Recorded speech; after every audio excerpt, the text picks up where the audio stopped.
السلام عليكم إخوة حبايبي. في البداية مليون مبروك لكل الشعب المغربي على الفوز والتأهل إلى ربع النهائي بعد فوز الأسود بثلاثية، والهدف الرابع أنا معرفش اتلغى ازاي والفار ده راجع الهدف ده ازاي، لكن مفيش أي مشكلة، فوز بالعزيمة والإصرار والتركيز، وشوط تاني مفيش أفضل من كده. وكانت المباراة في الشوط التاني فيها بقى سيمفونية. في نهاية المباراة كان يقدر المنتخب المغربي يكسب أكتر من كده، ولكن مفيش مشكلة، القادم أفضل بالنسبة للمنتخب المغربي اللي هيلعب مع تنزانيا في ربع النهائي، وبإذن الله البطولة للأسود لأنه الأفضل والأحسن والأقوى في البطولة حتى الآن، رغم بعض الهفوات الدفاعية، إلا أن المنتخب المغربي بيعرف يرجع في أي نتيجة، بيعرف يكسب أي مباراة، بيعرف يحول الصعب إلى سهل. مباراة مهمة جدا النهاردة ومكسب عن جدارة وعن استحقاق وتأهل إلى ربع النهائي.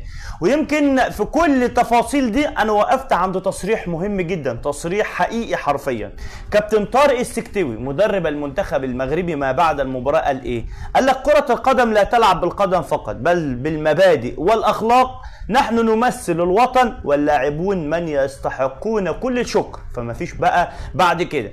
فعلا تصريح مهم جدا في فترة مهمة جدا، وإن شاء الله المنتخب المغربي يكون جاهز بإذن الله يوم الجمعة القادم لمواجهة تنزانيا، وإن شاء الله إلى نصف النهائي.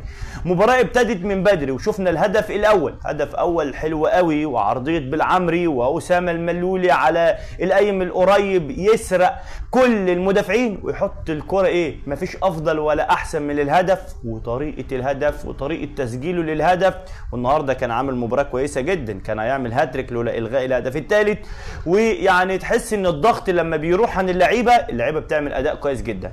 وعايز اقول لكل اللعيبه، الجمهور كله بيستمتع بالكوره، فانت قدم كوره كويسه جدا والجمهور هيحبك، مفيش اي مشكله.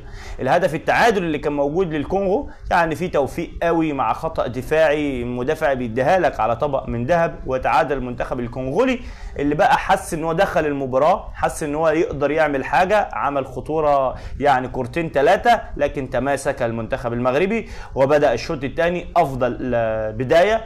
تحصل على ركله جزاء في الدقيقه 65، ركله جزاء سهله قوي، لكن الحكم رجع واستنى الرجوع للفار، واضحه قوي لان انت بتاخد على الثابته والاعاقه واضحه، لكن طبعا احنا عارفين رجع لتقنيه الفار. ثم بعد ذلك ركله الجزاء ربيع حريمات بيسجل حلو قوي على يمين حارس المرمى اللي ما يقدرش يجيب كره زي دي.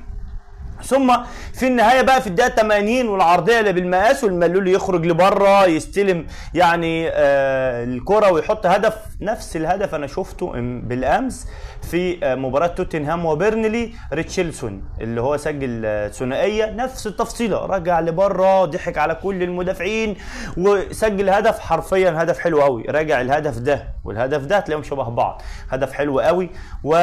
كان في غزاره في الشوط الثاني. ثم في الهدف الرابع في الدقيقه 84 لكن الحكم الغاه. وعايز اسالك سؤال، هو الحكم الغاه بداعي ايه؟ بداعي ان ما تكونش النتيجه كبيره ولا ايه؟ مكسب مهم جدا للاسود، وان شاء الله القادم افضل وننتظر الافضل اداء ونتيجه. لكن المباراة الجاية يوم الجمعة الجاية مباراة مهمة جدا جدا جدا، لأن الطموحات في السماء، الطموحات في السماء. المباراة النهاردة كانت صعبة نظرا لأنك كنت 6 والكونغو الديمقراطية 6، وهم كان عندهم طموحات، هم كانوا فاكرين إنه ممكن يعملوا حاجة، إن هم ممكن يكسبوا، ممكن يتأهلوا، لكن بفضل الله وبفضل الروح اللي كانت موجودة وبفضل دعم الجمهور النهاردة الفريق فك شوية. صحيح كان تحس إن هو بيبقى قلقان شوية من الأخطاء، لكن في الشوط الثاني لما وثقوا في نفسهم لا الدنيا تمام، ورجع اداء الاسود كالعاده. فمليون مبروك اخواتي وحبايبي، سلام.